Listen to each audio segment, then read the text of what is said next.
Yo, yo, yo, welcome everyone. Just testing out the audio and everything, making sure everything's alright for the most part. Looking good on my side here. Let's see.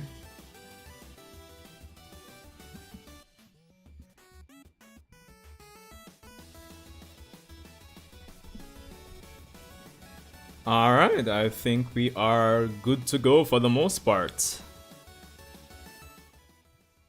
Alright, kill the music. Alright, so welcome everyone, Uchiha here. Welcome to the channel. Welcome to the April 2025 end of month subscriber stream. First quarter of the year. Well, not quarter, first third of the year is done. Don't know where the time is going, to be honest, but I mean, it is what it is. I wonder how all of you are doing. And of course, let me know. Of course, shout out to those of you who will be playing back bits and pieces of the stream once it goes up. Yeah. Any new and or returning subscribers, shout out to you guys as well. Of course, tired. Just tired, honestly. Just been feeling out of it. But they're the same way, just ready for, chillax, talk some Boruto or anything recent that I've, gotten into. Moonrise. So it is what it is, honestly. Hold on, let me check one more thing here. So make sure these things are on the same audio track for the most part. Whether it's desktop audio, Google mic, music. Okay. Chat is up. I can still do that. Okay, yeah. Alright, so let's just dive right into it, as you can even tell by the thumbnail already. I think one of the big things to talk about going into the month of May is definitely Boruto 2 Blue Vortex chapter 22. 21 was crazy with the Mangekyo Sharingan, Sarada, power scaling discussions, debates, all that jazz and blues. But even though that can be a topic for tonight, I wanted to mainly focus on what's the potential of Jura and Boruto, that face off, because in the grand scheme of things, when you really think about it, Jura, got Boruto with a sneak attack last time. And I know based on Kashin Koji's premonition, well, his visions of the future, Jura does kill Boruto in a lot of these moments. But I would actually like to see Jura throw down an actual fight. And I hope we get that with Boruto. Because the thing is, narrative wise, and they'd love to tell us that these sentient divine trees are stronger than code, and X, Y, and Z. But out of all of them, Jura seems like the one that's definitely the one to really watch out for when it comes on to a fight, I think. Reason being, it seems like the others, at least based on their aura, if I could lack a better term, wait, hold on, yeah, for lack of aura, they just seem like they're lacking the battle experience, and but Jura seems like a totally different beast. I mean, he is the Ten Tails itself, so it should be interesting to see what he brings to the table in an actual fight. I mean, we did have the whole fight again between him and Himawari, but Boruto needs to get some lick back, to say the least. Of course, with chapter 21, we ended with Boruto seemingly killing Matsuri, wasting no time. And of course, Jura making note of this. So the whole thing is, I would imagine Jura is planning to go to the battlefield, and that's where we'll probably, maybe, I am hoping we can finally get to see a glimpse of Momoshiki come back. Because 21 chapters and still no word of Momoshiki. This arc, I think, is almost done. My initial prediction was that Boruto wouldn't show up or do much until either 5, 6, even 7 chapters into the arc. And well, Manga Plus goes back as far as, I think the arc started what, chapter 17, 18, give or take. So yeah, so we're at that section where, you know, I predicted Boruto would be involved. So with that, I think Jura coming in and actually fighting him kind of will set the stage for us moving into whatever the next arc is going to be. And I think one of the best ways to do that is to have Momoshiki come out. Apart from the sake of, you know, stirring up chaos and all that jazz and blues, I think, and apart from the, how should I put it? Apart from what you would expect from just seeing what Boruto's true power would be, you know, karma being activated again, all that jazz and blues, and the threat of Momoshiki taking over Boruto's body, and you know, since Boruto is so strong now, Momoshiki taking over is going to be ridiculously like a serious threat. But the fact that we have Jura in the form of the Ten Tails, you know, like this new evolution, and Momoshiki, who's, of course, I'm sure must be up to date with everything that's going on, obviously. It would be interesting to see what kind of why isn't it loading? What kind of like discussions or conversation that we could have between Jura and Momoshiki. You know, what kind of revelations about the Otsutsuki clan and the nature of the Ten Tails we could potentially get out of that. That's the thing that I'm actually looking forward to the most, outside of like potential fights between, you know, Jura and Boruto, or Mitsuki trying to come in there to help out, or whatever the case may be. So that's the thing. That is definitely the thing.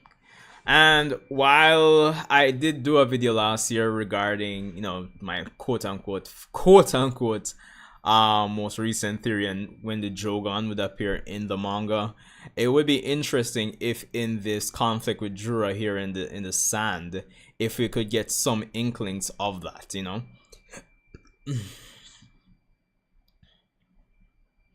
So that's the thing at the end of the day. And then the next thing now is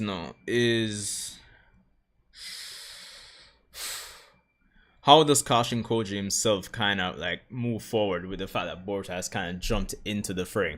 Because as he said, like if too many things or if too many persons know of the future, like things change, and the advantage that they would have had kind of it kind of goes out the window. So with Boruto kind of jumping in now, question on my mind is, what does Kashin Koji do? Because with Boruto on the field, obviously if Kashin Koji uses his prescient Shinjutsu, he'll probably see a bunch of new futures, and you know, taking time to sit down and kind of decipher and trying to pick one to say, okay, I can use this, I have this information to my advantage. He'll probably have to wait till things kind of calm down. Because I don't really see Kashin Koji jumping onto the field to say, like, revealing his, you know, or I guess throwing away his cover. Because at this point in time, the Shinju, they don't know who exactly is helping out Boruto. They just know that somebody's helping him out. So I don't really see Kashin Koji, you know, throwing away his cover just yet.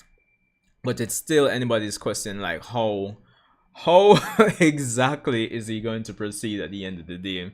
But there are Chicago. Wagwan, welcome to the stream. Welcome to the stream. Up and running. Wagwan.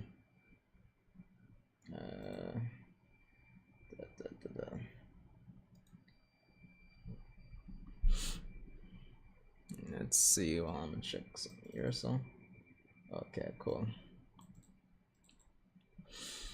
Yeah. So as I was saying, it's anybody's guess how that's going to go. Because Kashin Koji is not at the point yet where, how should I put it? Like Kashin Koji, since there's this whole theme about identity as well, I believe, when it comes down to Two Blue Vortex, Kashin Koji hasn't had that development yet where he's still on the extreme logical, I view myself as a tool, as a old school cultural shinobi, you know, style. So he hasn't really mixed in that emotional type in a way of going about things. So I don't see him jumping onto the field. So that's so I don't know what he's going to do.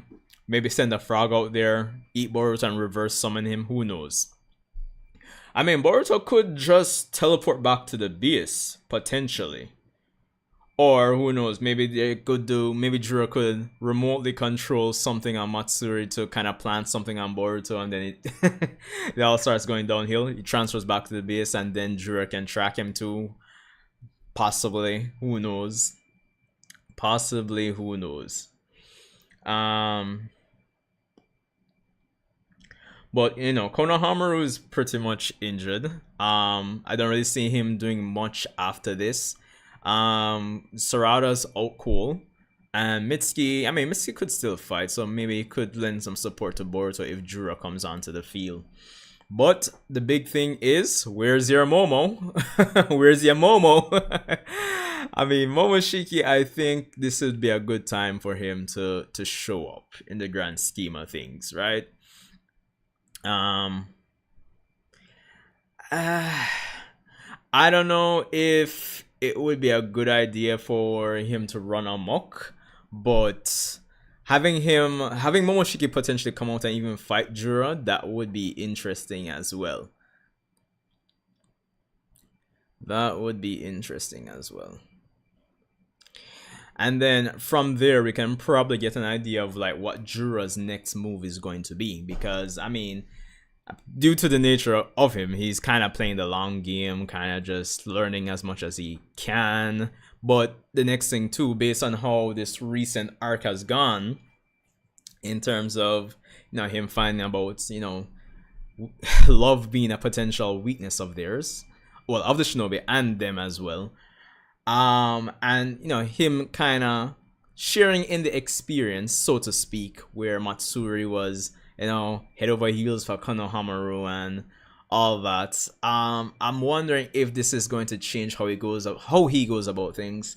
Especially with the betrayal, even so on Ryu's side, even though, you know, Ryu kind of had his guard up, but you know, all this information, all this knowledge, all these experiences, they're going back to Jura, which is the interesting part, because it seems like Jura is naturally the center of all these Shinju.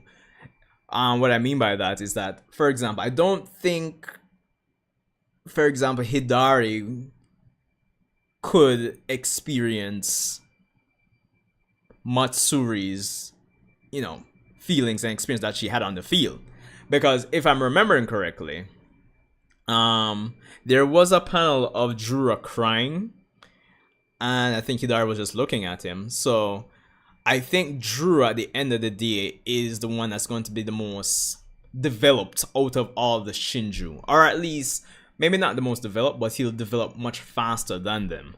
So it's going to be interesting where if all the other Shinju can't experience what the other Shinju are experiencing, they'll definitely have their own developmental arc. So I'm wondering if that's going to come into conflict with whatever developments that Jura has and the type of character that Jura becomes eventually, you know, that type of vibe.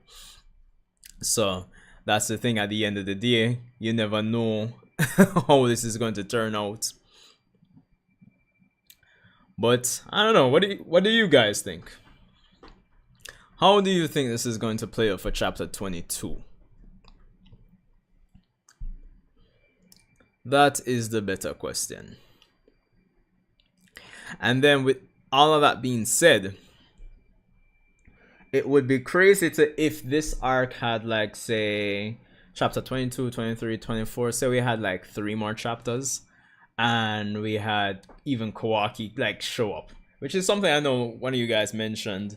I don't think for the stream, the last stream, I don't think so. I think maybe before that, you guys were probably saying that Kawaki would potentially show up, and we could potentially get a flashback of the adjustments that Amado made, probably. So that could be an interesting round of turn of events. But I was saying that provided Kawaki could actually sense Boruto this from this distance, right? Because over this course of the 2-3 years, for example, I don't think Boruto's been in like a different dimension per se, but Kawaki hasn't been able to, you know, located him or anything over the time skip, right? So It's anybody's guess if Kawaki can even sense this far, provided like after he gets his upgrades. So that's the thing too. But it would be interesting for Kawaki to show up. I don't know. I don't know. I don't know. Or they could actually just wait and not have Kawaki show up, you know. There could be a possibility that, you know, things resolve in the desert, in the sand here, and, you know, Sarada with her new abilities and Kawaki back in the village with his upgrades, we could have some tension between Sarada and, you know, Kawaki. Because the interesting thing coming out of this chapter, and I mentioned it for my review, is not just all the power scaling discussions, our potential problems, all that jazz and blues, all the superficial hype, but when it comes on to say Sarada's character and her, you know, committing to no longer suppressing certain things that she saw as a weakness, it kind of sets the foundation for some interesting character interactions, right? Probably certain things she might have said or might not have said before or done before, she'll probably do it now. So with her kind of acknowledging her feelings for Boruto, for example, right? You could have a situation where Kawaki, you know, trash talking Boruto, and maybe Sarada does something no instead of probably not doing anything before. And of course, the fact that she has that Mangekyo, that busted Mangekyo ability, might, you know, lead to some interesting conflicts once they return to the village in terms of how they go about things, right? So at the end of the day, you know, it could further splinter Team Konoha. So, you know, the possibilities are endless when it comes on to that there. Or it could be a situation as well where, of course, Momoshiki appears in his fights with Jura. Maybe he forces Jura to retreat, but Boruto isn't able to regain control over his body in time, and it causes kind of a additional fear and problems when it comes on to how, you know, people like Konohamaru sees Boruto, etc., etc. You know, which, as a domino effect, could cause some issues between, you know, the characters who are under the influence of omnipotence and Sarada. So that's the next thing too. Welcome to the stream. Welcome to the stream. Respect for passing through. So that's the thing. That is the thing.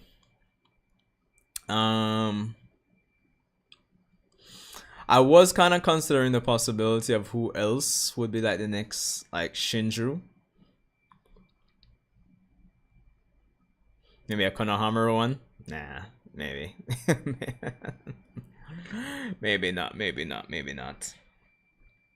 But I would be interested in seeing, like, if we have any other flashbacks of Jura's time in Konoha if he does appear next chapter. Because, I mean, he's been researching, right? I'm pretty sure he's been in Konoha for a bit.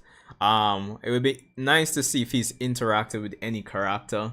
Because the thing is now, like, there are threats. We all know this, but it's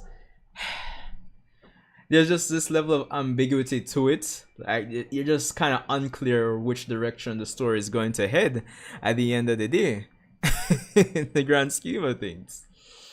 So there's that. I don't know, man. It's hard to say. Really hard to say. Hold on.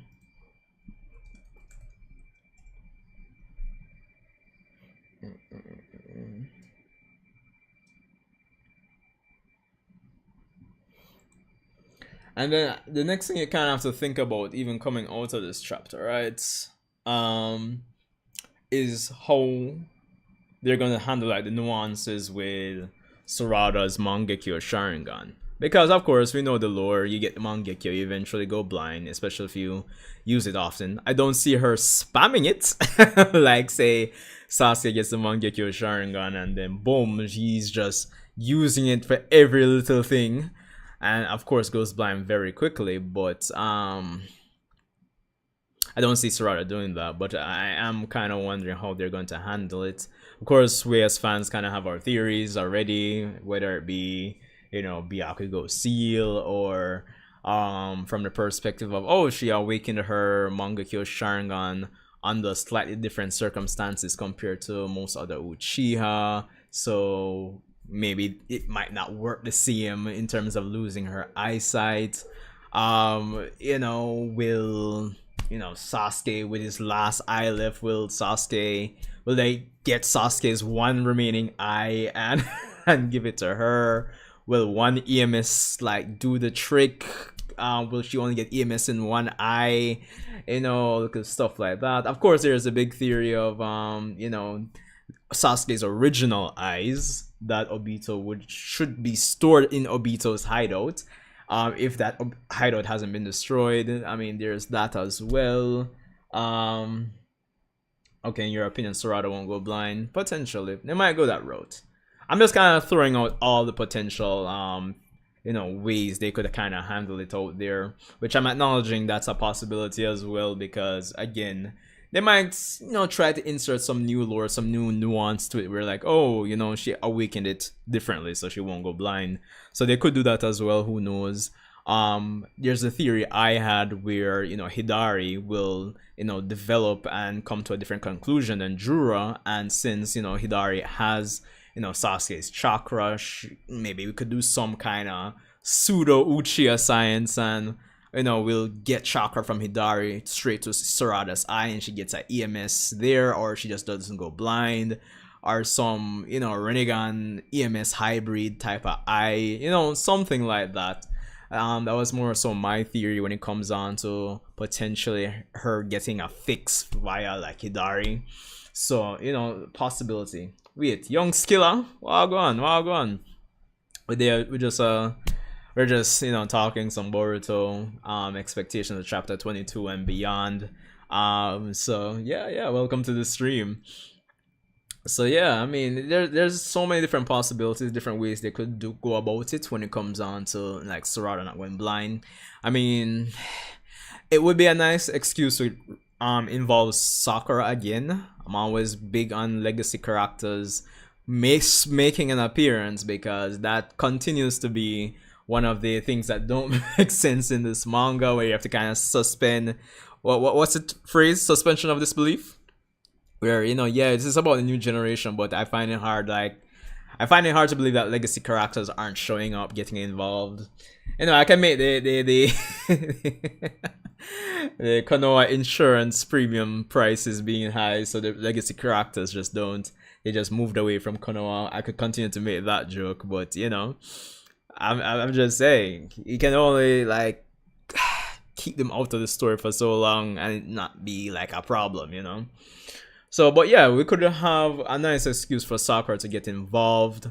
Have her, finalize things with Sarada's Byakugo seal. That would be nice. I think what would be good as well, and this would be like a talking point I had for an idea for the Beyond Jigen power scaling problem video I have in mind. I don't know when I'll do it, but it's an idea I had. Because one of the things is that you guys remember how I laid out the whole issue with the power scaling in my chapter 21 reaction review stream, and one thing I didn't mention or bring up to support my arguments was that there is, when you kind of break down all the points, there's a logical reason why Boruto is as strong as he is. But when you break down the points for Sarada, there isn't really much, right? And in my mind, at the very least, if you could say that, this character taught Sarada, so you can imagine that she's, it makes sense why she would be this strong at a certain age, but we don't even know to what degree that she trained, who she trained with, nothing, right? There's no context for her being this strong. Granted, again, for those of you who didn't watch my reaction review for chapter 21, I already said if she beats Ryu by hacks, which is basically what she did, then I would be fine with it, and that's what happened. And I did say that before the chapter, so yeah. Ninja 1010 a whole shop. They're not ninja. Yo, true. That is a possibility as well. Jeez and peace. Oh god, people in retirement side of this foolishness. Cause you can imagine a man that say, "Yo, dog, your last week said like this man beats Naruto and Sasuke together." And I said, "What? Impossible!" And then like the following week, you see a man come to you and say, "Yo, dog, me here said." Me hear so this man come out was stronger than even the guy that beat Naruto and Sasuke. And I say, what? And then the following week you can hear, so dog, me hear about these three people were even stronger than like, I would just retire as well, dog. I would start to say, yo, dog, you guys are punking me, dog, because this don't make no sense. Why is people like a tier above each character that beats Naruto and Sasuke appearing every week? I honestly would just lose it at that point, dog. So I mean, if Kakashi, Tenten, Lee, if everybody want to retire and just call it a day, fine. Probably them up on the moon with Toneri just kind of the watch and say, alright, dog, we see how this gonna go turn out, you know? That type of vibe. Cause it's crazy, dog. It's crazy. So there's that. There's definitely that. But yeah. But outside, as I said, like, yo, I am praying to have Momoshiki appear, man, because like it's going to really and truly set like a conversation between Jura and Momoshiki. Like the possibilities are endless, really and truly, and you know, in the grand scheme of things, when you really think about it, Momoshiki would technically really and truly be on the same side as Jura and the Divine Tree. So I mean, it would work out. It would be interesting to see how that would play out in terms of the conversation. I mean, I'm big on getting some more Otsutsuki lore, some more information on the culture, on these seeds that the Otsutsuki plant, aka the Ten Tails. And you know, I just want to see like Momoshiki's reaction to, you know, this new evolution of the Ten Tails, and you know, what's his take on it. So that's the thing. That is the thing.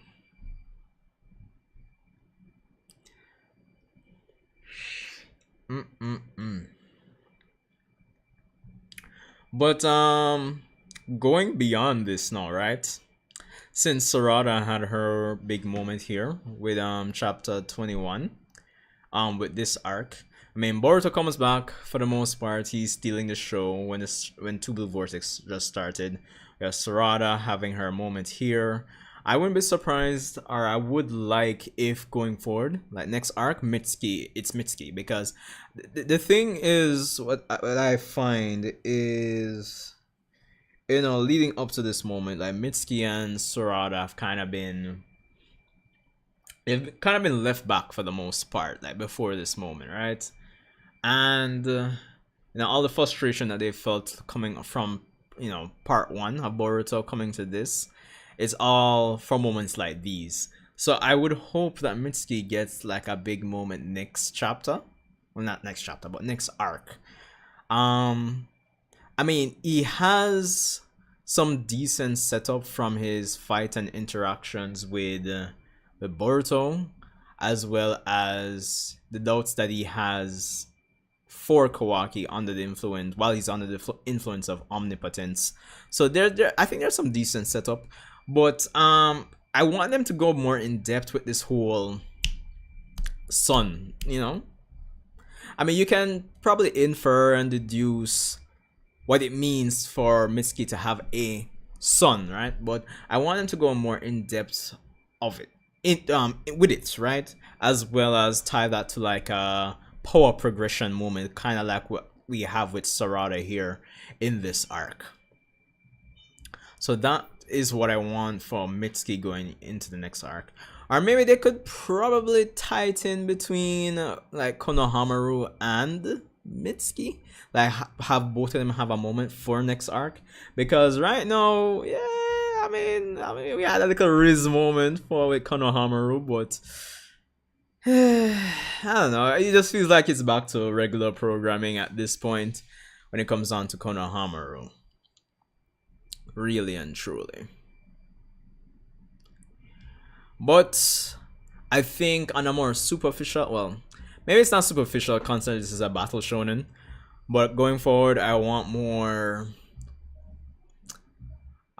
substance and like foundation for the characters being able to, fight characters on this level outside of just the plot demanding or requiring it, outside of it just being, oh, we're 5 arcs ahead. Of course, Konohamaru can quote unquote beat Madara now. It should be no problem, right? I don't want to be like, I want like some solid reasons and some solid foundations for why these characters can compete with the other characters.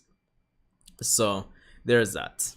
Granted, I know I kind of deduce and put together a lot of factors, speculative factors, for why, X and Y characters can do what they do, given the power scale.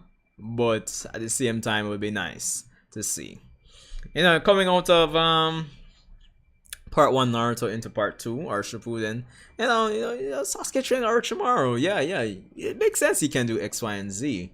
But like, what are you gonna tell me? Like, next arc, I'm gonna see Chocho beat Hidari, or that type of vibe. Like, really? I need some context for why she would be able to do that, right? Like, come on. So that's the thing. That's the thing that I need, like stuff like that going to the next arc. Because if you guys have been watching for a while, or if you're new, or well, if you're a regular here on this channel for the last few years, you would know like some of the things I was kind of expecting going into the time skip for them to put into place for characters to kind of level up in a like a non-bullshit way, like to make it make sense, include technology more, or include some more. I mean, Sarada's technique is, it's gravity, science, whatever. But include, like, find some innovative ways to, boost the characters. I mean, one idea I had a few years back was thanks to the Boruto anime, when we had the whole, high compression Rasengan. I'm like, yo, okay, maybe chakra compression and moves take advantage of chakra compression. Like, you could use some massive damage once you catch your opponent off guard. Or, thinking about Baryon mode, I was expecting something along the lines of, okay, Amado or Orochimaru would review the information that Naruto brought to them, and it's like, oh, Naruto, it was actually chakra fusion, and we can probably do something on a smaller scale with other characters for them to actually level up. I mean, high compression Susanoo, I've talked about it as well, like compressing it down to the point where, look at stuff like that. And then maybe like continuously, using your chakra under pressure over time, it kind of gives you bigger gains.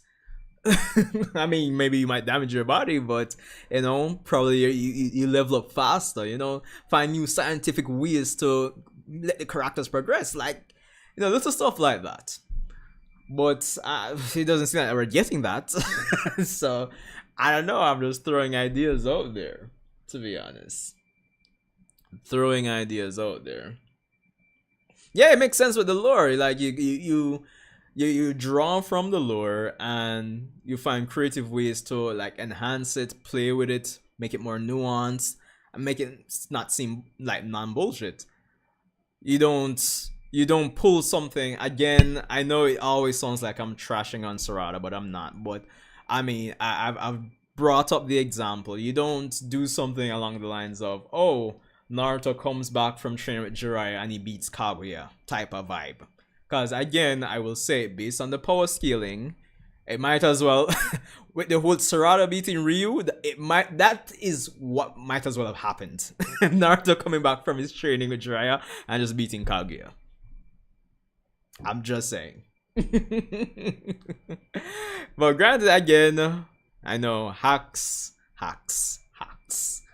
But it is what it is. I just want some credible ways for the characters to power up, while making like balancing things with the themes of the story, where technology, scientific improvement, etc., etc. make it feel creative, and make it seem like the characters still work for it, and they're still like you can still build tension at the end of the day. Yeah, true. It does. I really want to find out if there's any nuance to it, in the sense that okay, she can exert the gravity, she can select specific things, but like, what's the drawback? Will we go back to Konoha? Will we go back to the village and oh, some of our bones are broken? She exerted too much gravity. What's the limits of the gravitational pull, etc., etc. Little stuff like that. I want to see her use it against other opponents, because the thing is, and this is a, a thing I brought up for the reaction review a week and a half ago, or yeah, a week and a half ago. Yeah, it's been a week and a half, give or take. One thing I brought up is that if you do a move, because I make my thoughts straight.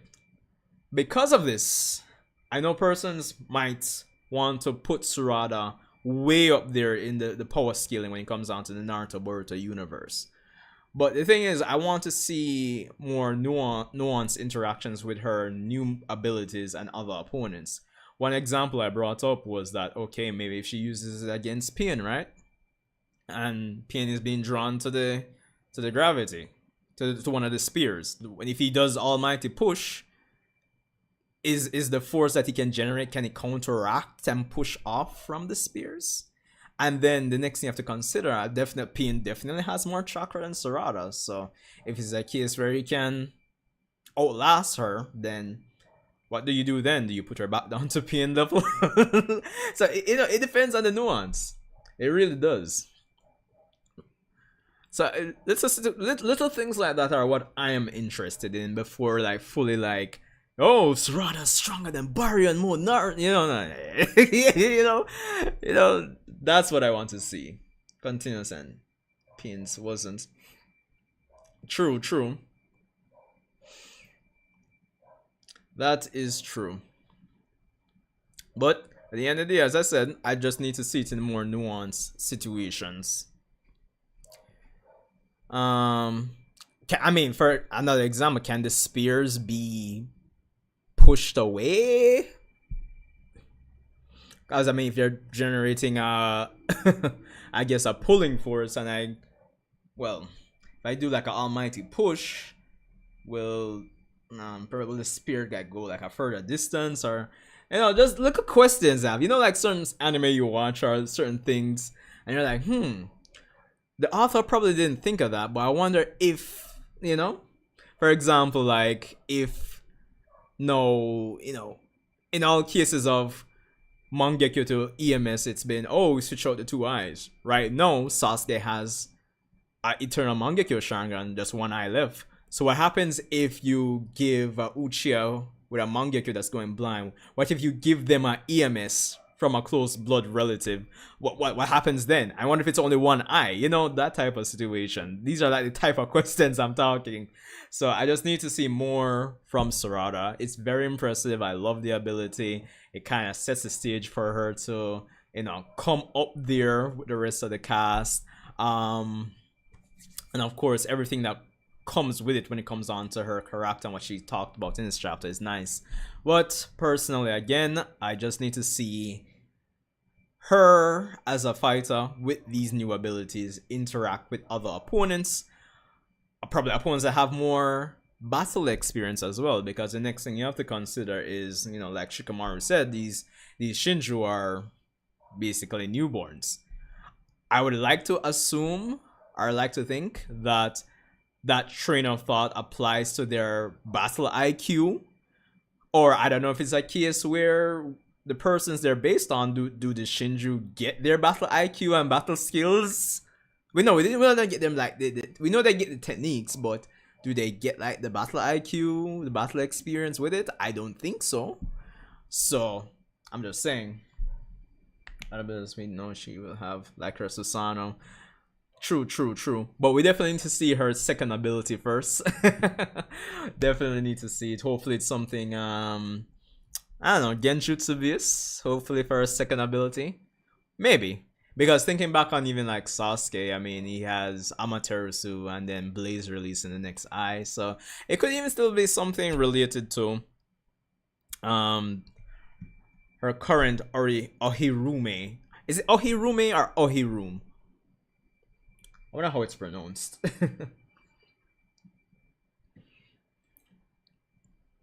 Yeah, healing flame for the second ability. A healing flame, eh? Interesting. Interesting. A healing flame. How would I feel about that? I mean, it would kind of definitely kind of streamline, and given that Sakura's her mother, it would kind of feel like it ties things back into it. It would kind of actually channeling that medical ninjutsu vibe through that Uchiha lens. No pun intended. So that could be interesting as well. Could be interesting. Oh, it's popular with the fans. Okay, okay. Hmm. I'm kind of thinking what would be the other applications of this Mangekyo Sharingan ability, right? Because similar, I would imagine similar to how like, well, no, it's kind of already shown already. I was gonna say like similar to how like Pain could negate a lot of ninjutsu with Almighty Push and all of that. She could probably do the same with the spears, but we kind of saw her kind of applying the gravity down with the Iron Sand. So she could probably apply that to a lot of ninjutsu and negate a lot of jutsu as well. Well, long range and mid range ninjutsu. But I'm wondering if depending on if they're saying no limits to the gravity, which would be crazy. I wonder if she could just like, bend the laws of physics, and literally, because of course, black holes, whatever. But the thing is, I'm thinking since she can select what the gravity applies to, I mean, if we get to something ridiculous like black hole levels, it wouldn't be too crazy. Like, oh, there's a black hole on Earth. So why doesn't the Earth like go bye bye? But I mean, I think they kind of cleverly set things up where, okay, if she can select what it applies to, then we don't have to worry about environmental damage, right? So we could probably chalk it up to like black hole levels if we if we're gonna get super crazy, maybe. And nature ability, she has the potential to reach black hole levels. Yeah. True, true. Or if you even want to just base it on the scale of the power scale, right? Based on how strong these characters should be, or how strong the narrative is telling us they are. So, yeah. So it wouldn't be too crazy if we do get to black hole levels, because again, she can kind of select what it applies to, so we don't have to worry about environmental damage. So we could actually go that route in the grand scheme of things, maybe. Well, maybe if she gets like a Otsutsuki level power up, like I was saying, maybe maybe Hidari, by proxy, and having Sasuke's chakra, gives her that 10 tails power up. Maybe we could get something like that. I don't know. Maybe, just maybe. Or what's crazy, like she has, of course, since she can apply the gravity to herself, she can probably increase her her Shidori speed, to some ridiculous levels where it's like, oh shit, like opponents throw the spear in the middle, increase the speed, full panara, and then crazy. You can have a nice Shidori like sneak attack. Like, like our opponent thinks, oh, I'm used to the Shidori speed, and she just use the gravity to like just boost her speed to some ridiculous levels. So that could be another thing too. I'm interested in like the applications, so there's that. But again, I'm kind of wondering chakra levels,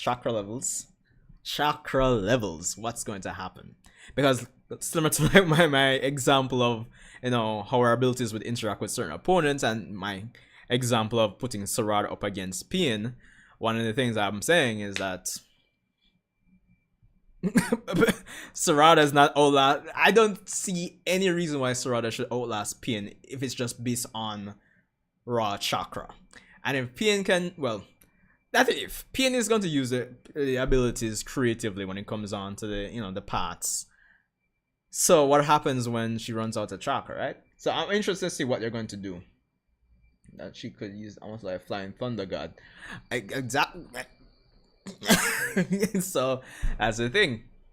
Because and the next thing too, like if we do get to some ridiculous shit like black hole levels where she can bend the laws of physics on or around herself, like how they say, like, probably black holes could be like, theoretically it'd be like portals, or well, that would be more like a wormhole, but like if you had a black hole and a white hole essentially, then so maybe she could quote unquote bend the laws of physics around herself to flying thunder god over short distances, super short distances, maybe like medium range. Yeah, I'm just throwing ideas out there. So yeah, I mean, possible, but yeah, again, I would be interested to seeing what they'll do to say, okay, her body can withstand that. Maybe we'll actually throw in the Byakugo seal so she can heal herself from some ridiculous stuff like that. I'm just saying. Possibilities, man. Possibilities. Crazy. Crazy.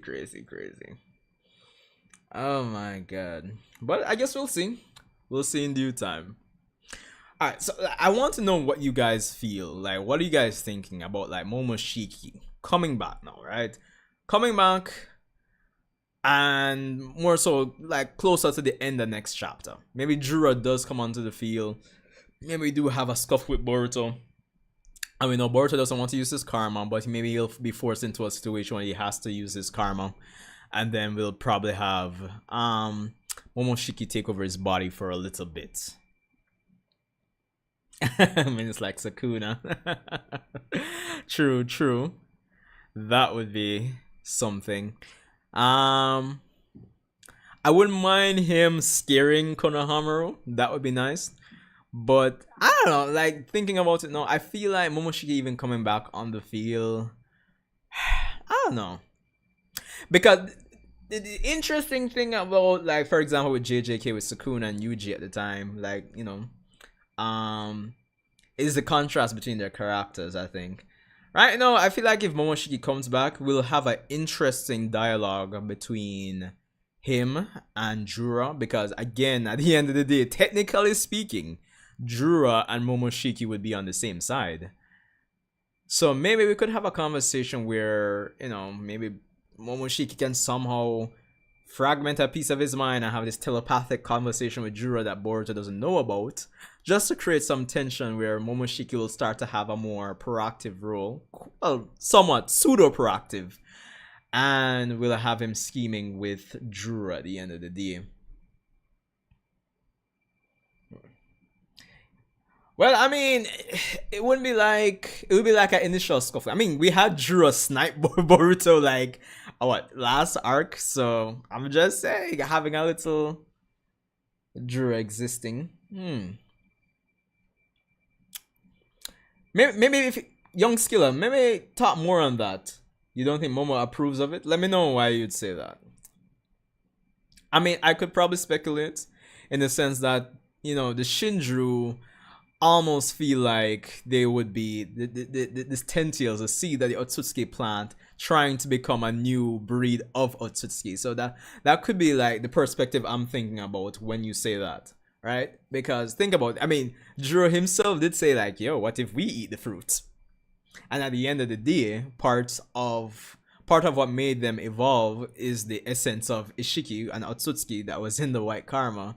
So they're kind of like pseudo Tentails Otsutsuki hybrid. Like this weird hybrid. That could be a way to think about it too.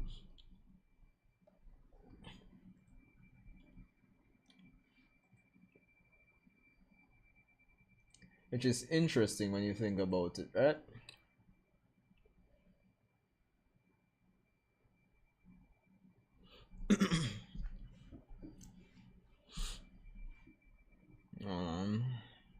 This.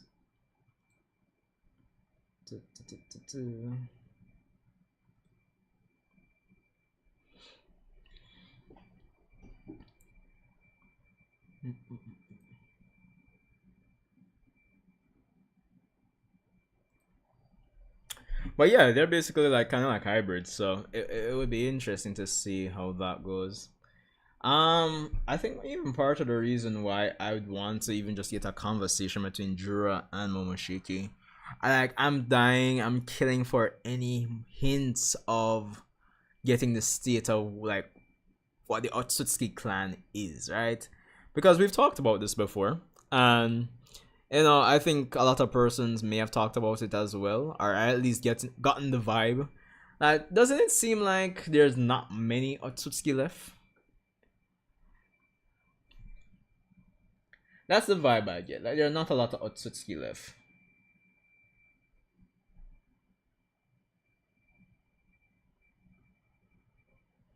That doesn't fit his character, in my opinion. He sees people as himself as a god. I think he saw Druby. Well, yeah, you would see Druby as a tool. Well, true. Maybe from that perspective, like maybe Momoshiki and Juro would have like some arguments. Maybe similar to like how Code Code was trying to like force the situation. So it could be like that as well. But I think with how, looking back at it, based on how Momoshiki was kind of humbled right before the time skip with his big plan of Boruto losing everything, and it seemed like the man was counting on Boruto giving into this fear and like didn't have anything planned beyond that. Between that and maybe Juro just being chill and wanting to help out. Well, apart from him kind of considering eating the chakra fruit himself, I think Momoshiki will be a bit more tactical. If it's even to kind of fake fake working together with Jura, maybe. That could be a possibility. Season of Abominations. Yeah, could be as well. Could be. But if nothing else, again, I just want to see what kind of information we can glean on the Otsutsuki clan, if nothing else, in terms of their current state of affairs, culture. Well, we kind of know the culture, but anything beyond what we don't already know, essentially. Because again, like I was bringing up, it kind of seemed like, I don't know, it just seemed like there's not a lot of Otsutsukis left. I know it would be crazy and maybe not the best thing from a writing perspective. Like, oh, that's just like Otsutsuki like invade Earth. that would be crazy. You can imagine like the Otsutsuki invade Earth and then the story just turns into this post-apocalyptic Boruto Naruto story. That would be crazy.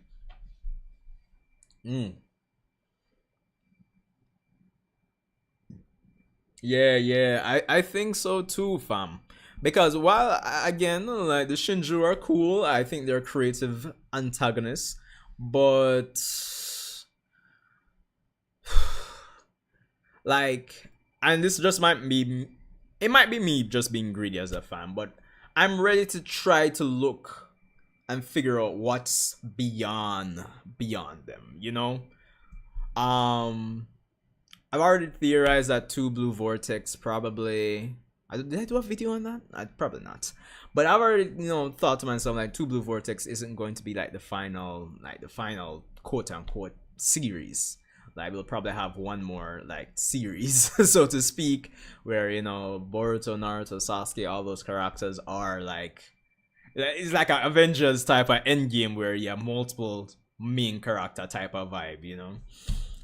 So I'm kind of ready to see what's beyond them. I think the Naruto fandom as whole needs a nurse. Let's believe it's now you're feeling what many of us believe it's time to leave Earth. I mean, yeah, I think it would be nice to leave Earth now, because I mean, many of us, we've caught the vibe from like even before Two Blue Vortex, right? Where it seems like it feels Dragon Ball esque, going from early Goku days to the more space-fearing adventures going to Namek type of vibe. It feels like we're at the point where we should be going to quote-unquote Namek, right? In this case, it would just be like other dimensions. In this case, but yeah, it feels like we're at that point where I'm just saying we could have that. But unless something drastic happens, but we'll see. We'll see. I mean, do you guys think we should be getting other alien races, etc., etc.? I don't know. I don't know. Ninjas in space. Pretty much, pretty much. Ah man, I wonder how the fan base would react to that. But I mean, maybe I would be. I think with that idea in mind, like skipping dimensions and going through and traveling and all that, I think I would be alright with that. Like maybe 3 arcs from now. Because I don't foresee next arc dealing with that, or maybe even the following arc. But I think what's important is, if we're going to do that, that we build up to it. Like we can see the. I mean, we're kind of already there. We've already made the logical progression where we had, Kaguya, and then she's from another world, and we have the rest of our clan coming to Earth and all of that jazz and blues. I think we're kind of building up to it, but I mean, yeah. So I'm just saying, maybe 2 or 3 arcs from now. I'm just saying. That's an alternate dimension, something for Shibai. Shibai. The 4 horsemen of Shibai. I mean, I don't know. I'm just saying, maybe. I think anything like super that has to super do with Shibai might need to be like the final thing when it comes on to Naruto, Boruto, anything in terms of chronologic when it comes on to the timeline. Because like for me, my personal opinion, like Naruto, Boruto, it has to end at some point. But I can see them doing a lot of side stories, prequels, etc. But what's going to be the end point, right? That's the thing. That is the thing. Hold on. Forget some. I have my nightlight set to activate on my computer by 9. Turns off for now. Yeah. As I was saying, yeah. What's going to be the end point, fam? That is the question at the end of the day. But anything regarding to Shibai, I think needs to be like a final story where we have Naruto, Sasuke, the crew. Of course, Naruto and Sasuke upgraded, quote unquote. Speaking about that, just to even go back on the power scaling a bit, like I don't know, fam. It's kind of like I was saying during the reaction review. Like the characters narratively, they tell us they're powerful, but I don't know, something about them just seems so ass at the same time, like. And like thinking about it, right? If I think Pain can beat Sarada, I think he should be able to pull it off, to be honest. I know persons are going to disagree with me given the power scaling, but I think he should be able to pull it off, to be honest. Pain being Pain, I know he's going to use his he unlike a certain person, he's going to use his Rinnegan. He should be able to create enough of a diversion to outlast Sarada's Mangekyo Sharingan. Yeah, the scaling is crazy, fam. But what I was going to bring up is like for me, and someone, I don't know if it's you, the Arashikage, or I don't remember who brought it up last stream, but they brought up the example kind of like when Kabuto was saying, yo, I'm like the next sage of the 6 paths, or I'm the closest to the sage of the 6 paths. And it was kind of like Kabuto kind of glazing himself, even though he was really powerful naturally. Well, not naturally, but you get the point. But I took that statement, I'm starting to wonder, did a lot of the characters kind of overestimate themselves? And the reason why I'm even bringing that up as well is that the fact that at the end of the last arc, the fact that Boruto would tell Kawaki that, yo, if Naruto was around, yeah, he could still train you, right? Which, that's all fair, that's all good. But if the power scale is at where we think it's at, Naruto training Kawaki, I don't know, man. I don't know. But I do remember that Madara and Beta was gassing them up like that too. Oh, that wasn't you. Okay. Well, fair point. Fair point. But I mean, the sage did say that Madara was approaching his power, and then Kurama did say to Naruto, if I'm not mistaken, correct me on this. Was like, oh, like when he got all the TLBs together, so Susanoo was like, yo, his skill level like the sage and all sorts of madness, bro. Like I'm trying to take all what every character say with a grain of salt. In terms, I think she might be able to pull something off with the 6 parts. I don't really see her beating Nagato in the grand scheme of things. Because, alright, I mean, if, for example, the animal part summons a bunch of animals, right? Boom.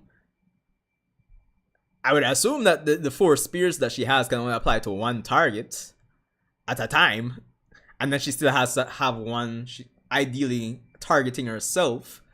I mean, in terms of a numbers game, then fine.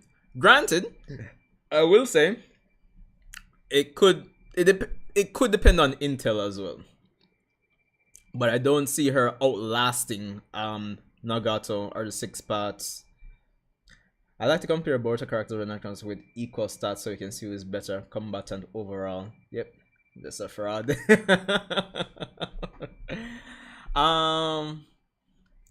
Yeah, I mean, yeah, comparing them, so that's who was better combatant overall. Yeah, true. Because, funny enough, I rewatched I retook in the whole Shin Uchiha arc recently, and I said, no, man. I know there's a bunch of factors involved, especially from that arc. Like, oh, we're not trying to kill Shin, we're trying to capture him. We don't have any intel on his abilities, yada yada yada yada. But I don't know, man. Something about Naruto and Sasuke. Okay, they're stronger than them, but they still, I don't know, something just seems so ass about them, And I think the problem kind of started from there in terms of the power scale, where, narratively they will tell us like, yeah, these characters are so much stronger than back then, but the portrayal, how they're presented, just seems so ass, So that's the thing. The thing is, no, they've had good ways of making me have no problem with how strong X or Y character is. For example, like, the idea of Boruto surpassing Naruto, for example, was for the longest while, like, it was just baffling me. Like, I couldn't really see how they could feasibly make Boruto stronger than Naruto. But then we got to the point where we were finding out, okay, like the karma, extracts the DNA of the Otsutsuki into the, the host, all that jazz and blues. And I'm saying, okay, if Boruto's a genius, who at a very low ball, you could say he is Chunin level, bare minimum, but he's a genius as well. And he has fused Momoshiki's DNA. Okay, cool.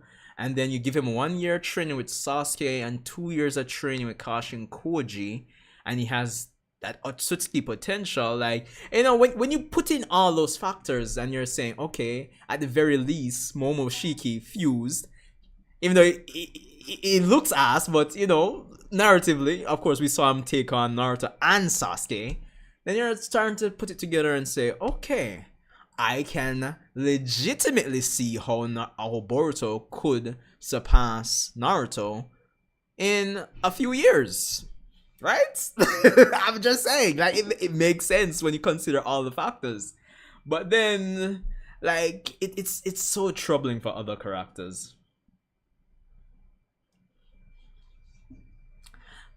I mean, fair point. But once we started to get like a lot of the specific details, it started to feel more. it started to feel like it wasn't bullshit. You know,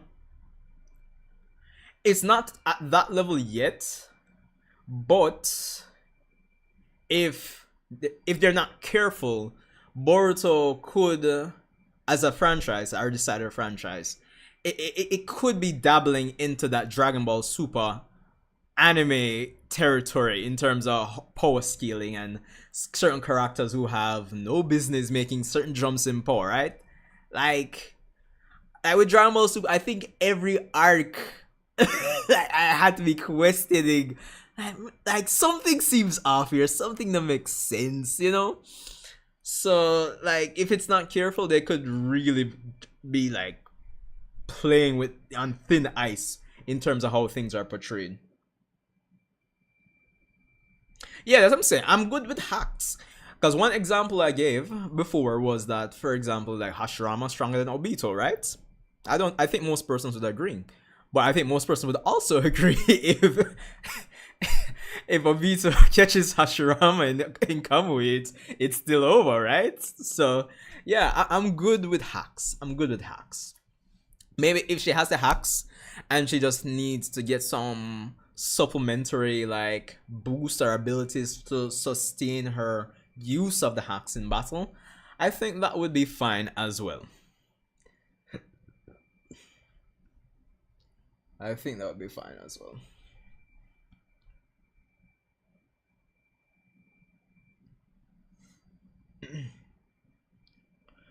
But I'm hoping for a return of Naruto and Sasuke 2028. Maybe, I don't know.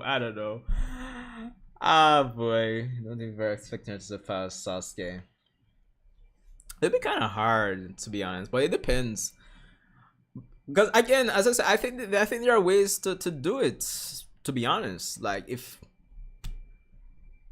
you want to just think about it on paper, no pun intended again. At least like if we go with the theory that I have with Hidari, like I don't know, having Sasuke's chakra and comes to befriend Sarada and somehow Hidari transfers his essence or some powers that contains, Sasuke's chakra to her, she would kind of get like a pseudo Ten Tails power up. So, you kind of have these interesting nuanced ways for the characters to get certain power boosts, right? It would be kind of like Kaguruma powering up Sasuke, but in this case, it would be like this evolved Ten Tails spawn instead.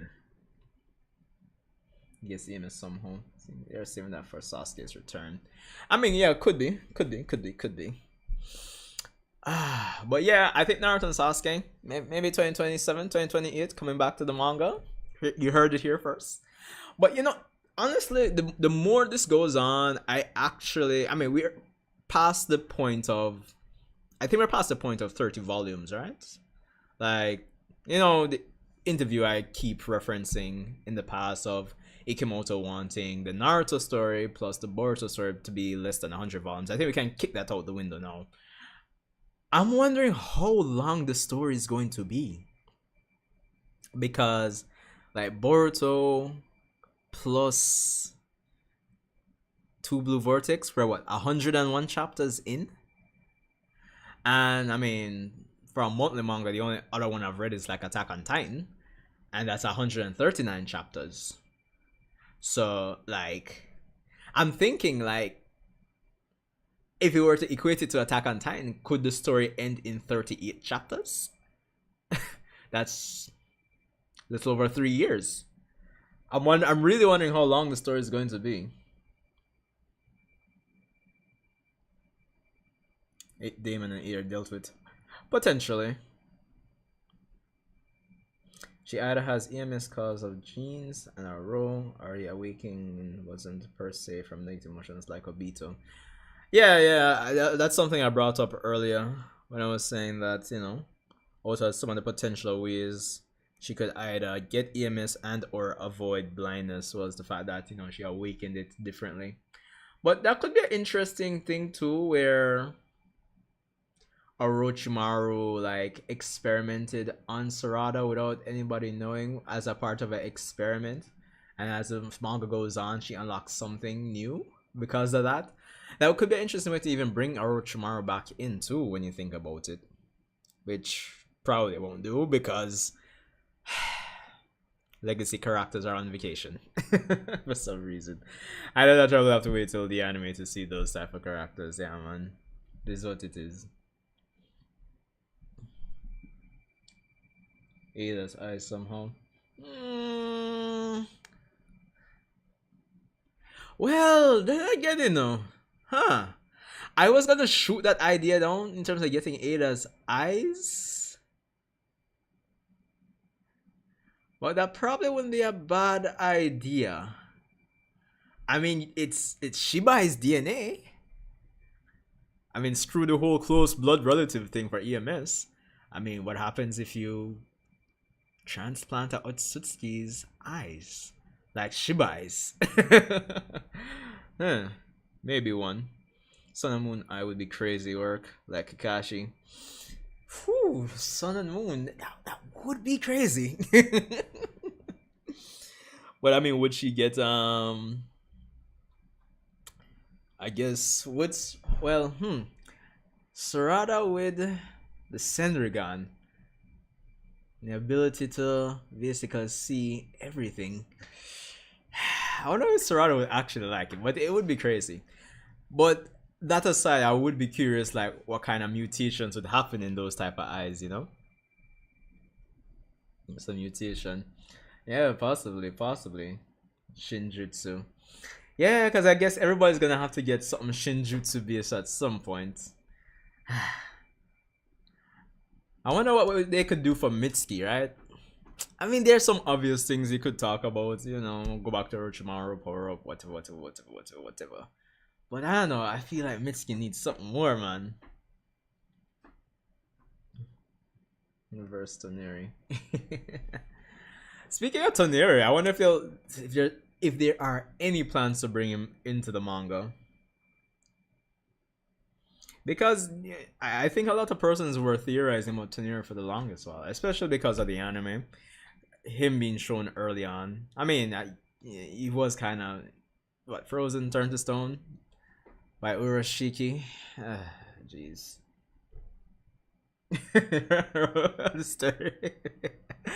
Possibly. Why rough, bro?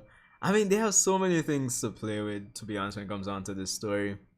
I'm really wondering if, how long the story is going to be honest. Do you guys have any bets?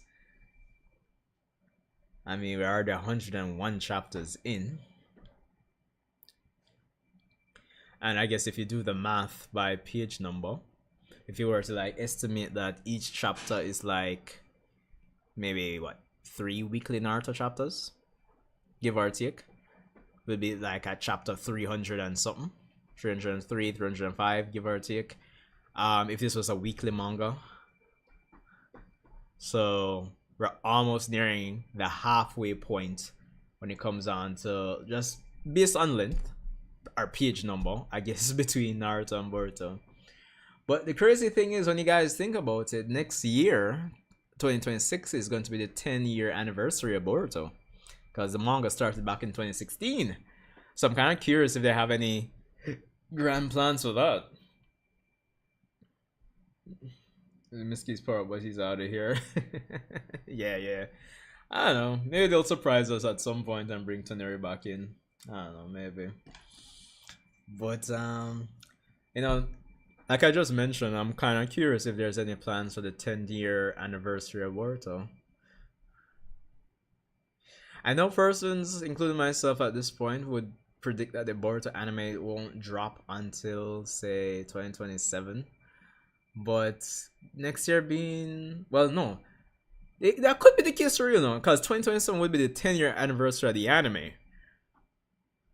Which is crazy to think about, bro. That's insane. That's genuinely insane. And thinking about it, if Naruto ran for 15 years? Was it 15? 1999? Yeah, 15 years. I mean, maybe Boruto could end in 2029 or 2030.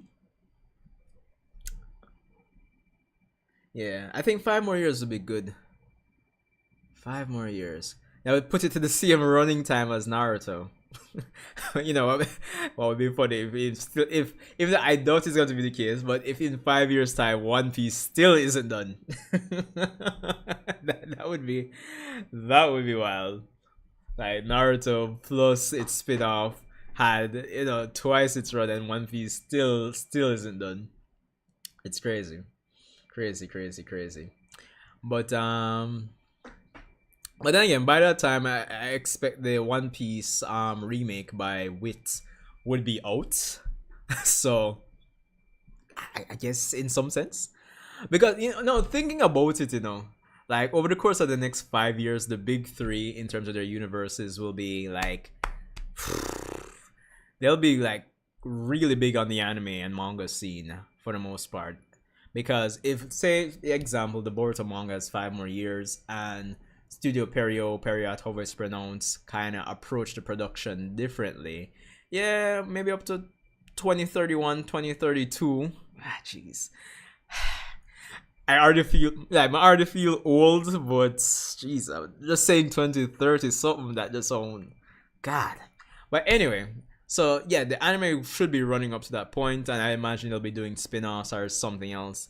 Bleach, no, when I think about it, like again, if they approach the production right and give the people time, like the novels after the Thousand Year Blood War, and if Kubo will do the Hell arc and then they could eventually get an anime adaptation of that, One Piece, I would imagine, should be finished by 2030, 2031 tops.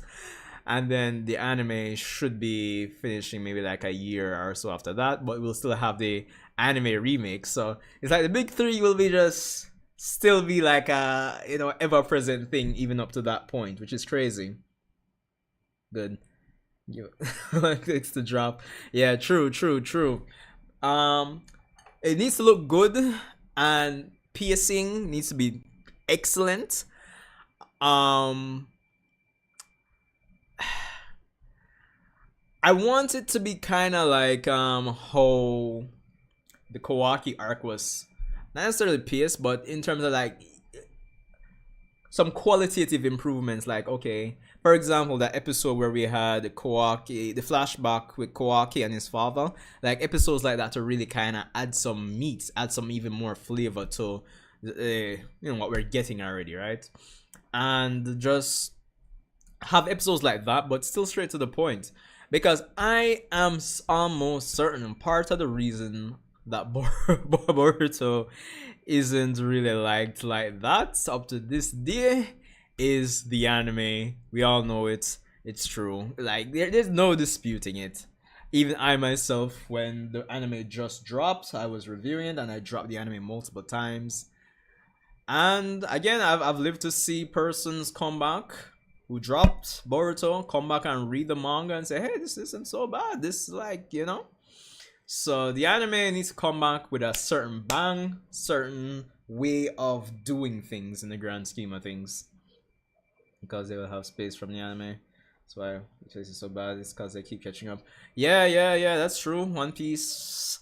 I mean, based on how Oda's been doing the manga for maybe the last 2, 3, maybe 4, 5 years, probably.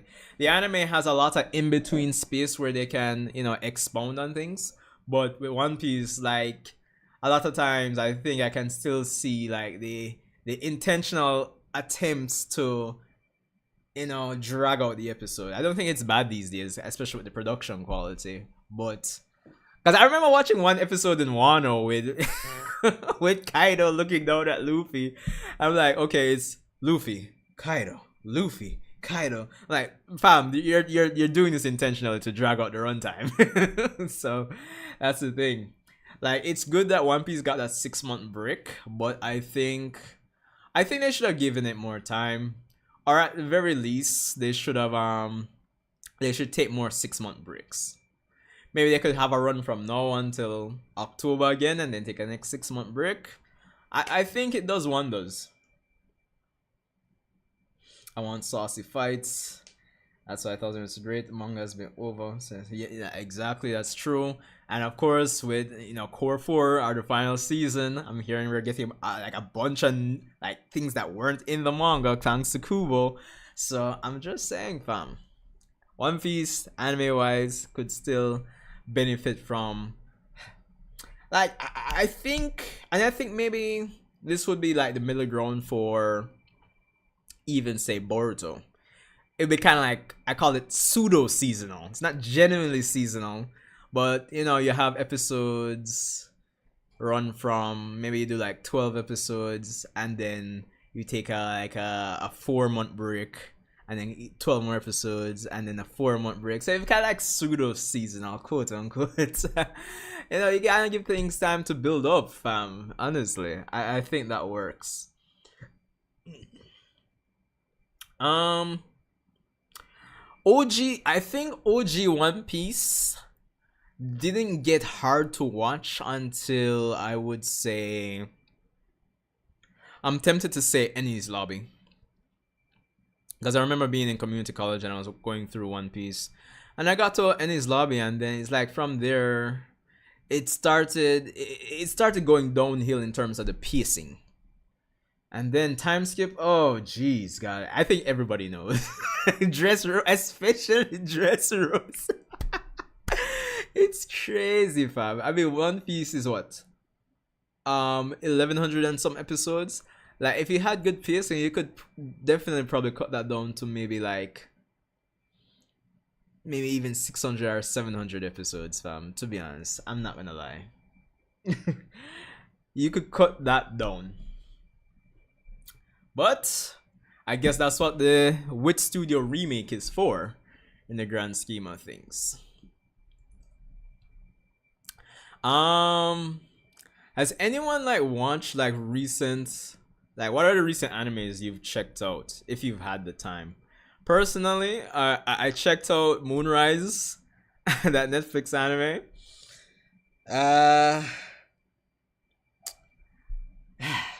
It was something. I will say that. The origin to the point that it's coming different than manga. They added remove fights, combos, powers. That's what Boruto needs. Yeah, true. You can I wonder how things would flow. I mean, we've kind of gotten an example of it already, when the anime kind of shows legacy characters. But I'm kind of curious to see how the structure of the arcs would flow with characters like Kakashi or Orochimaru or X or Y being in. After the end is slow. It's kind of slow. I haven't checked out beginning after the end. Recently, I've only checked out Moonrise. Of course, the Devil May Cry anime. I started the new Gundam G-Quax. Hopefully, I'm pronouncing that right. So those are the only three I've checked out recently. I still need to check out To Be Hero X. I haven't started yet, but I hear that's really good. But it's only been Moonrise, Devil May Cry, and Gundam G-Quax. It just sounds so weird saying that. I mean, yeah, I did check out Solo Leveling too. Which, funny enough, I think with Solo Leveling, call me crazy, but I don't think we're getting season 3 for now. Something about the fact that the final episode for season 2. Next target. Something about the fact that they ended season 2 with the season 1 opening. It gives me the vibe that that we're not getting season 3 for now. Maybe at the very least, I think maybe summer next year. I don't think January will be it. Don't think January will be it.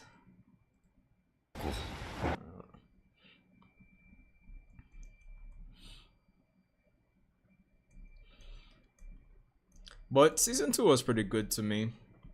I want to check out Vigilantes. I gotta watch Fire Force. I started Fire Force 2, yeah, true. I need to watch episodes 2 and 3 for this season. Fire Force has always been how should I put it? It's always been in this odd spot for me, personally. I don't know how to describe it, dog. I remember when season 1 came out, and then season 2, it's like I was I'm enjoying it, but I don't know. There's this weird thing in my head with Fire Force where like I'm enjoying it, but at the same time I'm just using it to pass time. No disrespect to Fire Force, but I'm just saying it was just in this weird space for me personally.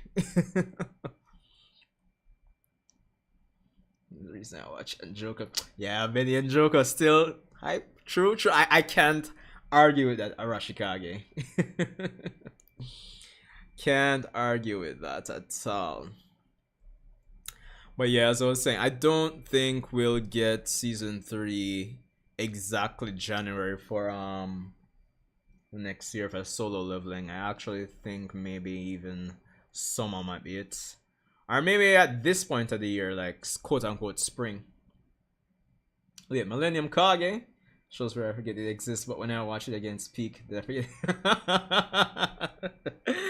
Yo, I start episode 1, and I said, shit. What happened last season again? Like, man, try to figure it out, fam. Oh god. I tell you. But anyway, like I was saying though, I checked out Moonrise, and it like I would recommend it to anyone, but at the same time not recommend it, dog. Like, without any spoilers, in case you haven't watched it, like I think it starts out good. It's by Studio Wits. You have the author of Full Metal Alchemist doing a lot of the character designs. You know, chief director of Attack on Titan. So there's a lot of big names on it, and aesthetically, like visually, it looks really good. I'm not gonna lie, but and for me personally, as a Gundam fan, the plot is very, it felt very Gundam-esque. Humanity has left development and certain politics and certain world decisions to an AI, and it's gotten to the point where they've colonized and developed on the moon to the point where the moon is now trying to declare independence against Earth or from Earth and starting a war. Just giving you like the footnotes, the cliffhangers here, the notes about the plot. But I don't know, man. If you ever get into it, like I feel like the last 6 episodes, or maybe 4 to 6, I don't know. It just feels so rushed. Or maybe not rushed, but like there are certain plot points where it's like by the end of the series, you could say, yeah, fine. Like I can make some educated guesses about what was going on. But a lot of times, certain plot points, you're like, okay, you have 2 characters who might talk about something maybe for maybe a minute, like a 1-minute scene. And you say, okay, that's cool. Can't wait to hear more about that. And then you never do. And then certain elements in the stories, like, they never go too deep. They never go too deep into it. And the main villain is named Bob Skylum, which having your your villain named Bob just sounds funny. But jeez of peace. But I think it's still a decent watch if you ever decide to check it out. Again, it's just the glazed over plot points, I think, is the issue, really and truly. But I don't know, outside of that, did any of you guys check out the Devil May Cry anime? Well, the recent one. I know a lot of Devil May Cry fans have been complaining about it. I mean, as a person who's never played Devil May Cry and just watched it, it seemed fine to me, and I'm looking forward to season 2. But I can understand, like, coming from having a certain source material and then you do some kind of adaptation, whether it be game or something, and the characters are quote unquote completely butchered. That's the type of vibe I'm getting from the Devil May Cry fan base.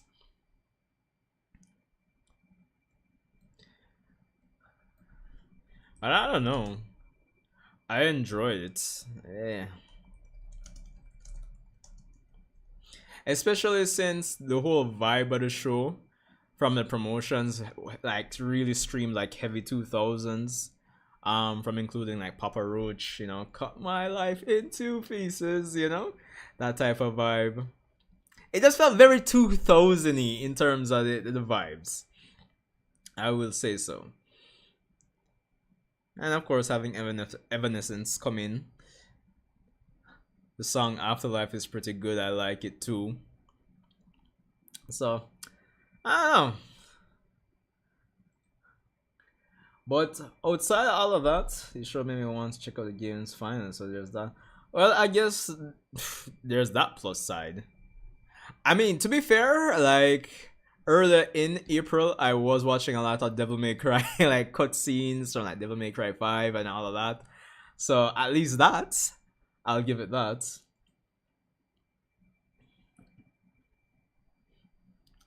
Well, I thought it was good. I'm looking forward to season 2 and seeing how the characters evolve in the grand scheme of things. Especially Lady, which I found to be funny. It's always swearing. Oh, God. But it is what it is. So yeah, apart from that, and Gundam G-Quox, which is still a weird name. I watched the first 2 episodes, and I'm not gonna lie, it was pretty good. Like, if you're a Gundam fan, especially if you've just, say, in terms of the original Gundam universe, if you've watched just the original Mobile Suit Gundam, and then you're watching this, I think you, I think you'll love it. I think there's only maybe like 3 episodes in. Yeah, I think it's only 3 episodes in at this point. Let me double check that.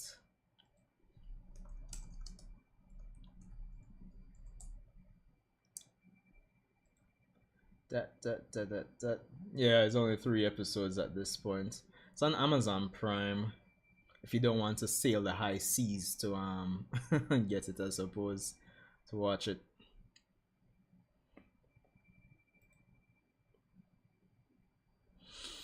Yeah, Iron Blooded Orphans was pretty good. I'm not gonna lie. I know some persons had an issue with season 2, but yeah, like in terms of Gundam, I've watched the original. As a oldie, as an old man, I have watched Gundam Wing, especially when it was on Toonami. Of course, when I did get internet, I watched all of it. Of course, I've watched G Gundam. This hand of mine. You know it if you've watched it. Seed Destiny. More recently, I've watched the Gundam Seed Freedom movie, which I definitely liked. Which that was a movie a long time in in the works. Trust me. Of course, Double O, both seasons and the movie. I've watched Gundam Age, Iron Blooded Orphans, Bill Fighters Try. I haven't really gone beyond Bill Fighters Try. I don't know, it just hasn't been catching me. And yeah. So, and more recently, I've watched. Funny enough, I haven't finished A Witch from Mercury, but it is what it is. I'll get back to it. But yeah, G-Cox so far, yeah. If you can find it, the old version of Shaman King is amazing. Hey, listen, fam, listen, man. Fox back in the days, yeah, Fox kids. Listen, clearly you don't have any idea who you're talking to. Yeah, but like Shaman King, Sonic, Mega Man NT Warrior back in the day. Kids WWE, Fox. Yo, I know, man. I know. I did watch Shaman King back in the day. Yeah, of course, you got your Digimon here. Even though with Digimon, I haven't been keeping up with like a lot of the modern like adaptations and outings, and I guess reboots. But like back in the day, Kids WV. What do you know about this Yu-Gi-Oh, fam? Yeah. Yo, in terms of Mega Man, like for me, I think the first thing I played Mega Man wise was either Mega Man X or it was Mega Man and Beast from like classic Mega Man. And then I would have played X2. couldn't play X3 for the longest while. I do remember, yeah, eventually getting into, you know, Battle Network, of course. Played 1, 2, 3, 4, 5, and 6. Which, jeez, simpler times. Of course, I played 0, 1, 0, 2, 3, 4. ZX Advent. So yeah, I'm just saying. But it kind of sucks when it comes on to Mega Man. Being a Mega Man fan these days, because it seems like Capcom isn't pushing anything. And honestly, and which channel was it?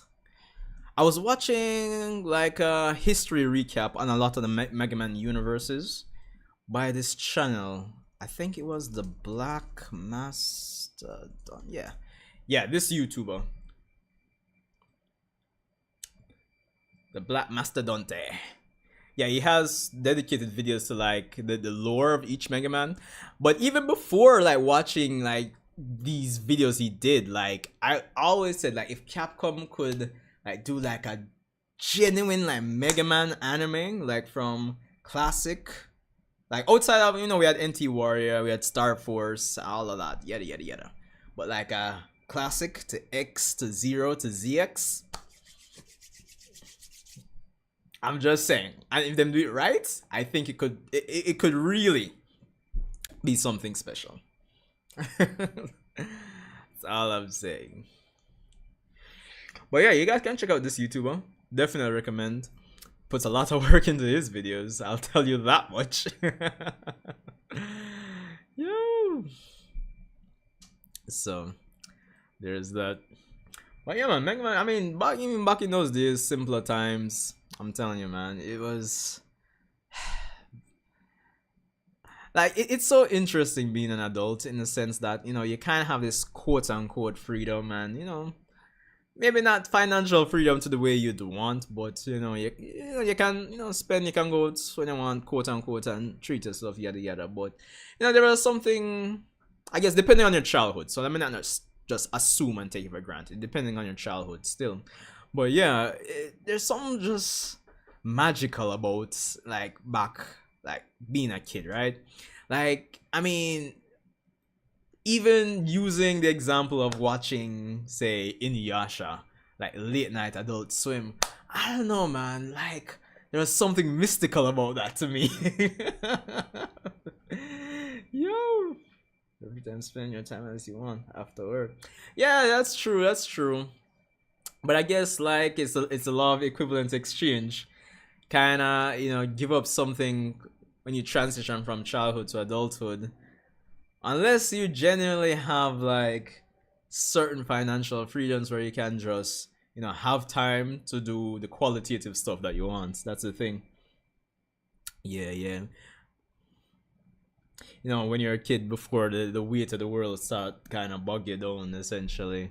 You know, like anxiety and depression and all of that jazz. Not that you can't have those as a kid, but, you know, like it didn't have to be so visceral sometimes. As a, like, it didn't have to be in my face like that as an adult. More a while, you know. Oh god.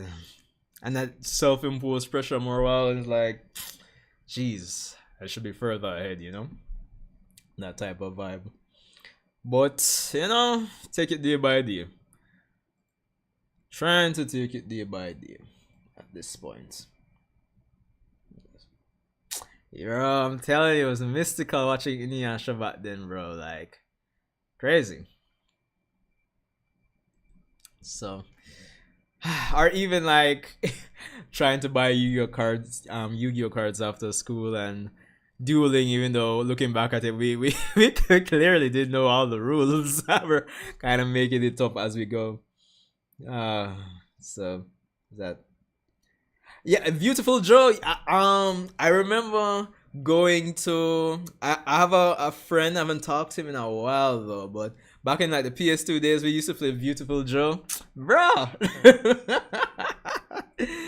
Yo, I think it was only one game that we played. I don't think we played through the whole.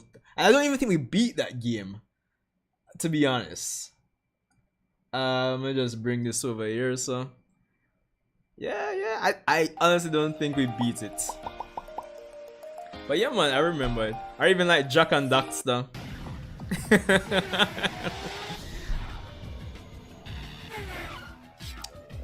Bruh.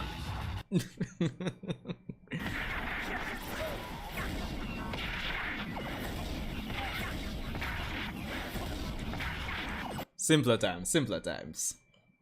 I want to be YouTube, but I just don't have the time. I mean, it's never too late, to be honest. Unless Google crashes tomorrow or sometime in the near future, I don't think it's too late. But I can understand in terms of probably not having the time. I don't know your like day-to-day scenario. I don't know if you have family, children, or maybe like a work situation. By the time you come home, you just grab something to eat and just go on my bed. I don't know if it's that type of situation, you know. Second GameCube game. Oh, nice, nice. And you know it's funny. Well, then again, it's Capcom, so probably that's why. But it kind of feels like for a little while we've been in the era of like remakes and collections, right? So you'd think even Beautiful Joe would get like something, but I guess maybe, I don't know if it sold well. Maybe that's the case. Or it's just a case, it seems like Capcom just focuses on like Street Fighter and Devil May Cry. Because, alright, if... List of games. I mean, what has Capcom put out recently?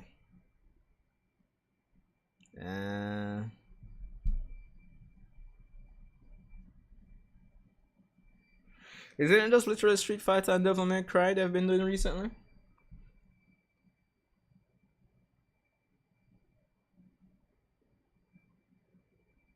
Psyops, the Mind Gate Conspiracy. Alright, hold on. Let me check that out. Psyops. Let's see.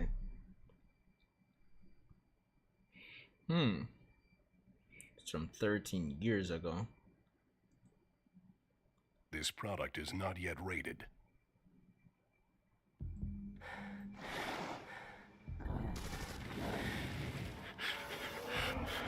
I don't think I actually checked this out when I think about it. What year would this be from? Like mid 2000s or what?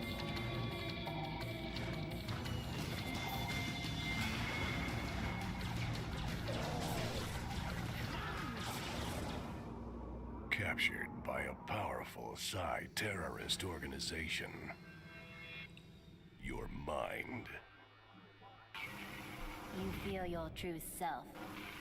Has been erased. Mid 2000s PS2. Your own memories. It is time to Okay. discover You have the power to stop the general. your true self.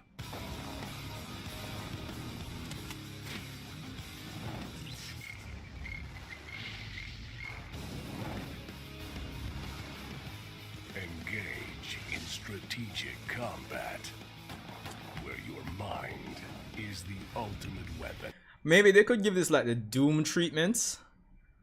They could probably give this the Doom treatment in terms of just modernizing and remaking it. Using telekinesis.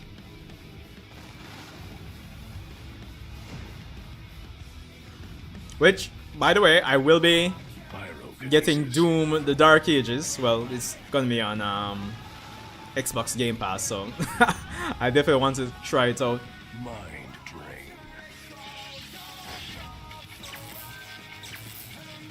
Mind control.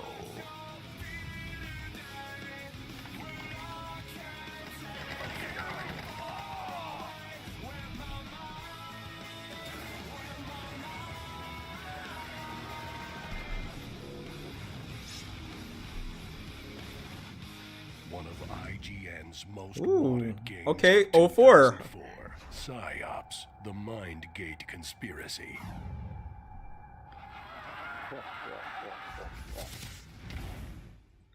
Alright, so 2004. I'm thinking. I know I should have my PS2. Yeah, I was kind of just binging on Dragon Ball Z Budokai too at that point. And the funny though, when I think about, I didn't have a lot of games for my PS2. I think it was just Dragon Ball Z Budokai 2 and Mega Man X Command Mission. Did I have anything else? I had Jack and Daxter, yeah. I think it's around that time I might have was still my Pokemon phase. Yeah, definitely still my Pokemon phase. Cause I know I got Emerald in 2006. Shit, I'm just kind of trying to remember where I was gaming wise back in like that point in time. Yeah. Definitely playing a lot of Budokai 2, Jack and Daxter, X Command Mission, Beta Legacy of Goku, lots of Pokemon, and lots of Mega Man. I think that's where I was at that point in time, gaming wise. When I think about it. But yeah, I've actually never seen this either. So, but yeah, I would say it could get the Doom treatment when you think about it, based on how it looks to me. Third person. I mean, maybe some game, because I assume this didn't have like I'm gonna look it up. I'm assuming this didn't really have like part 2. They could do a remake and part 2 if they didn't have a part 2, that is, I don't know. Or if you didn't have a sequel plot. Legacy. Okay, so it had weak sales, attributed the game's weak sales to its marketing, saying that Midway had restructured its marketing team halfway through the game's promotion. Shortly after the game's release, film producers Adrian Ascaraya and Chuck Gordon purchased its film rights. The intention was to release the film at the same time as the game's sequel. Midway was sued for $1.5 million in 2007 by William L. Crawford III, who alleged that PsyOps and its plot was stolen from his 1998 screenplay of the same name. According to Crawford, he had spoken to Midway about the project in 2001. Judge Florence Marie Cooper ruled in Midway's favor in 2008, finding there was no evidence of copyright violation. While a sequel was considered, Midway decided against it due to poor sales. A story for the sequel was never decided on, but Eddie said that it would have involved Scryer's Mindgate organization hunting him after they fear he has become too powerful. Okay, so we don't actually have a sequel. Interesting. Released as a free download with advertisements on file plan in 2008 and is now abandonware. I guess poor sales. Can't go around that. Midnight Club Art. So even Need for Speed. I mean, has there been anything recently for Need for Speed, or just Need for Speed is like just not a thing anymore? I gotta know. List of Need for Speed games. Need for Speed to run. Bruh. Need for Speed was a shit back in the day. Okay, so the last thing, Need for Speed Unbound 2022. Interesting. New Need for Speed. Really? This year? Is this new Need for Speed this year? Not sure. Not too long ago. Oh, really? Let's see.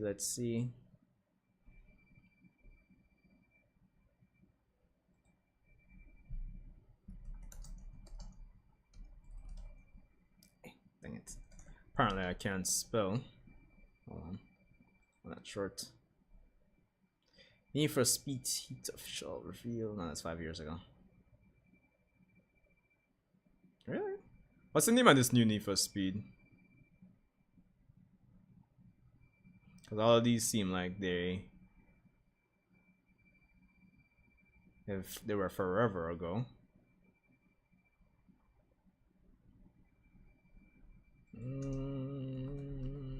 If I type 2025. No. You're gonna have to give me the name of it because I'm not seeing it. Maybe I should just Google search it.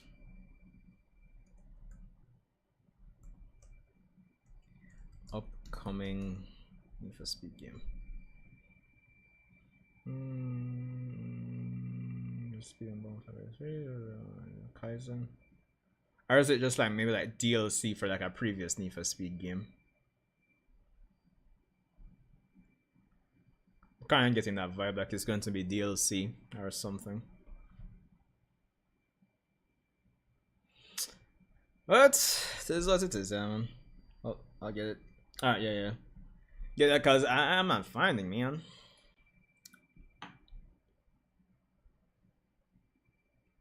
Because, like, looking on the site here, Need for Speed Unbound, I have Volume 9. It seemed like it's more like additional content. Because I think Unbound, yeah, is the latest one from 2022, but in this age of DLC and thing, it makes sense that we just have DLC. Kind of like how Xenoverse 2 just can't done for some reason.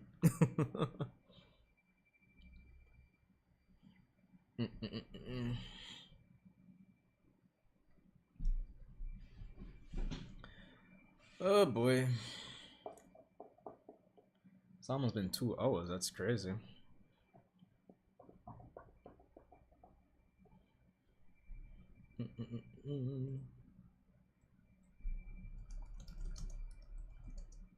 Zero 03 trailer.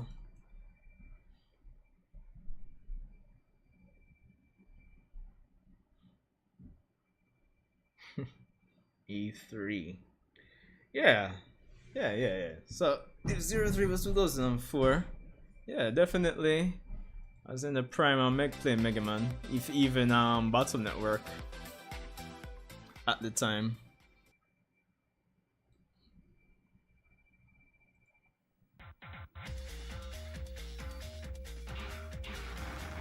God, the quality.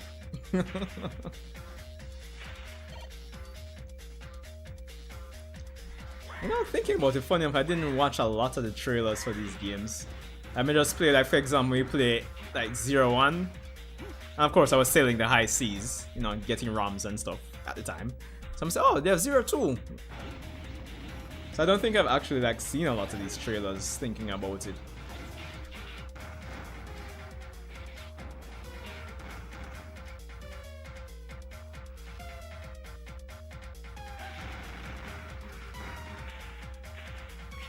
I ain't feeling the energy from this trailer, but I guess maybe if I did see this as a kid, I'd be like, oh yo, I need to get that.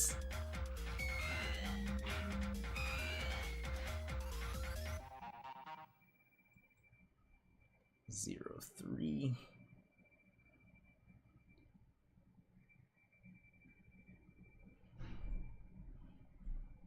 Like you lost Arashikage. I probably like I was suspecting with the Need for Speed just having it being like DLC.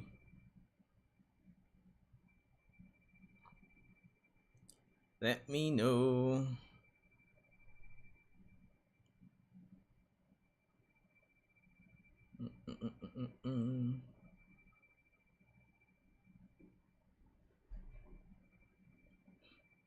Alright, in the meantime, I'm gonna take a leak.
when the game comes, that happens. Zane. Alright, I guess if that's the case, may hear about it at some point. What? I ain't seeing. As I'll ask Chat GPT.